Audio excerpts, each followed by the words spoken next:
कल पूरे देश में और दुनिया में जगत गुरु सतगुरु रविदास महाराज जी की जयंती का प्रकाश पर्व है। बहुत सारे जगहों पर नगर कीर्तन होगा, बहुत सारी जगह शोभा यात्राएं निकलेंगी और धार्मिक आयोजन को अच्छी तरह से जो उसका वो कल का दिन अच्छा बीत जाए, ऐसी भी मैं प्रार्थना करता हूं। लेकिन मैं यहाँ ये भी कहूँगा कि उत्तर प्रदेश की सरकार ने जिस तरह से कल के दिन पेपर करवा के और अवकाश ना घोषित करके और स्पेशली कोई इस तरह के जो है निर्देश ना देके कि वो इस आयोजनों में प्रशासन और पुलिस और तमाम तरह से जो है हर विभाग जो आगे बढ़ चढ़ के जो है इसको आयोजन को कामयाब कराए, ऐसी कोई जो निर्देश उत्तर प्रदेश सरकार ने नहीं दिए। इससे स्पष्ट होता है जब उन्होंने छुट्टी भी नहीं रखी, क्योंकि कई स्टेट ने रखी है, पंजाब ने रखी है, मैं पंजाब सरकार का धन्यवाद दूंगा, उत्तराखंड ने रखी है, उत्तराखंड सरकार का भी धन्यवाद दूंगा, वहां के मुख्यमंत्री जी का। लेकिन यहाँ जो मुख्यमंत्री हैं जो अपने आप को साधु कहते हैं, तो दुनिया के इतने बड़े संत के प्रकाश पर्व पे अगर अवकाश भी घोषित नहीं किया और पेपर करा के जो है अपमान करने का काम कर रहे हैं, तो हम लोग इस अपमान को भूलेंगे नहीं। ये जो अपमान, क्योंकि वो हर साल आते हैं, इस बार चुनाव नहीं है, शायद ना आए, प्रधानमंत्री जी भी आते हैं, वो भी आते हैं, लेकिन मुझे लग रहा है क्योंकि अभी चुनाव नहीं है उत्तर प्रदेश में, तो शायद इस बार ना आए। इससे स्पष्ट होता है कि वो सिर्फ राजनीतिक फायदे के लिए ये नाटक करते हैं यहाँ के। अगर उनकी जरा से भी आस्था या उनके उनमें सम्मान होता, इतने बड़े संत जिनका पूरी दुनिया में नाम है, जिनके पूरी दुनिया में प्रचार है, पूरी दुनिया से यहाँ का लोग आएंगे, देश विदेशों में उनकी जो है प्रकाश पर्व मनाया जा रहा है, लेकिन यहाँ की सरकार ने जिस तरह से जो है अपमान करने का काम किया, मेरा मन दुखी है।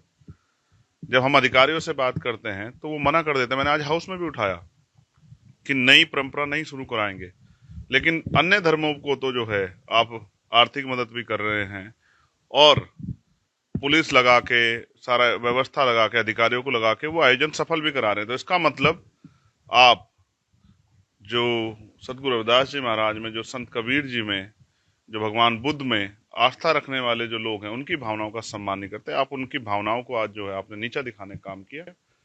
मैं गांव गांव जाके लोगों के सामने बात बताऊंगा, जो अपमान उत्तर प्रदेश सरकार ने किया, इस अपमान को हम लोग भूलेंगे नहीं। राहुल गांधी भी आते थे, प्रियंका गांधी आती थी, अखिलेश यादव भी आते थे। ये पहला मौका है, अखिलेश यादव भी को निमंत्रण गया है, लेकिन बड़ा नेता नहीं है, नहीं तो पहले स्लॉट बनता था, 2 घंटे में ये दर्शन करेंगे, उसके बाद मैं आज आपको स्पष्ट तो हो गया कि उनकी जो भागदौड़ है वो चुनावी है और चंद्रशेखर आजाद की जो भागदौड़ है वो सच्ची है। वो इन महापुरुषों के त्याग, बलिदान, संघर्ष और योगदान के प्रति वो समर्पित भावना है और इनकी बाकी लोगों की भावना राजनीतिक है। मैं किसी को बुरा नहीं कहता, लेकिन ये तो वो दर है, यहाँ जो भी आएगा उसको संतों गुरुओं महापुरुषों का आशीर्वाद मिलेगा। और मैं कोशिश करूंगा, इस बार हम लोग उस शक्ति में नहीं है, लेकिन जब अवसर हमारे हाथ में होंगे तो हम अवकाश भी रखेंगे और ऐसा प्रकाश पर्व मनाएंगे कि भारत को नहीं, पूरी दुनिया को याद हो। दिव्य कुंभ की बात होती थी, लेकिन अब जाम की बातें हो रही हैं। आप ये मत कहना कि ये विपक्ष के लोग आरोप लगा रहे हैं, मीडिया के साथी भी इस बात को देख रहे हैं कि 300-300 किलोमीटर के जाम लगे। मुख्यमंत्री कितने बड़े वादे कर रहे थे और धरातल क्या निकला? आपने 100 करोड़ लोगों को बुलाने की बात की, आप 30 करोड़ लोगों की व्यवस्था नहीं कर पाए।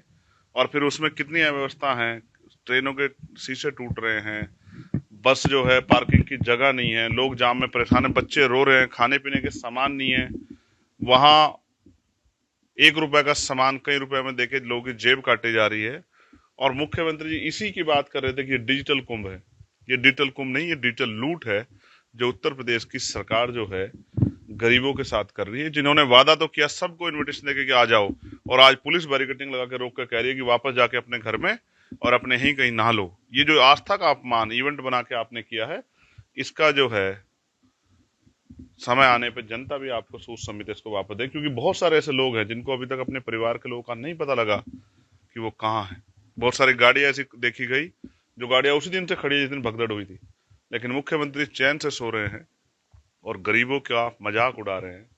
मैंने इतने निर्लज मुख्यमंत्री और सिर्फ एडवर्टाइजमेंट वाले मुख्यमंत्री नहीं देखे, जिनका काम है सिर्फ हर चीज का प्रचार करना और धरातल पे कुछ भी जनता को उसका फायदा होता नहीं। आंकड़ों को लेकर के आपका पॉइंट ऑफ व्यू क्या है? क्योंकि सरकार ने तीसरी आंकड़ा दिया है जिसमें से 6 लोग को अभी भी जो मृत्यु प्रमाण पत्र है वो नहीं मिला। क्या यहाँ TV9 वाले हैं? जी। आपने नहीं देखा? वो आप ही के साथी हैं, किस तरह उनको धक्के दे दे के भगाएगा जब वो अपनी बात करे थे। मैं मीडिया के साथियों का धन्यवाद दूंगा कि उन्होंने ही धरातल की सच्चाई दिखाने का काम करा, वरना सरकार तो इसको भी डिनाई कर रही थी। क्या कहा सरकार ने कि भगदड़ हुई है, पुलिस के अधिकारियों ने क्या कहा? सिर्फ भगदड़ हुई है, छोटी सी भगदड़ है। और किस तरह लाशों के अंबार लगे हुए थे, किस तरह लोग रो रहे हैं, और उनसे कहा जा रहा है कि डेड बॉडी तब मिलेगी जब आप ये एक्सेप्ट करोगे, लिख कर दोगे कि ये भगदड़ में इसकी जान नहीं गई है। राहुल गांधी भी एक दर्शन स्नान करने जा रहे हैं, आप जाएंगे कि नहीं महाकुंभ में डुबकी लगाने? मैंने कहा मन चंगा तो कटौती में गंगा। जिसका मन साफ सुथरा है उसे कहीं जाने की जरूरत नहीं है। मैं आपको स्पष्ट कर दूं, जिस तरह की अव्यवस्था है और लोगों के मन में भय पैदा हो रहा है कि जो लोग चले गए वो सही सलामत वापस आ जाए, वरना अगर जान चली गई तो कोई बाबा खड़ा होकर कह देगा कि इनको मोक्ष मिल गया। राहुल गांधी जी भी जा रहे हैं, राहुल गांधी जी भी मैं जा रहे हैं। वो उनकी इच्छा है। देखो अपनी अपनी आस्था का विषय है, कोई किसी को ना रोक सकता ना बाध्य कर सकता। लेकिन हजारों लोग मरे हैं, हजारों लोग मरे हैं उस महाकुंभ में, तो इसमें आप क्या कहना चाहेंगे? वीआईपी कल्चर को किस तरीके से देखते हैं कुंभ में? वीआईपी कल्चर वीआईपी कल्चर मुख्यमंत्री जी की देन है, ये उनका डिजिटल उपज है कि वीआईपी कल्चर होना चाहिए। वो बांट रहे हैं। वो तो कह रहे थे यहाँ कोई छोटा बड़ा नहीं है, यहाँ कोई जाति धर्म नहीं है, लेकिन वीआईपी कल्चर को उन्होंने बताया कि उनकी सरकार में उनके चहितों के लिए वीआईपी कल्चर रहेगा, बाकी जनता कहीं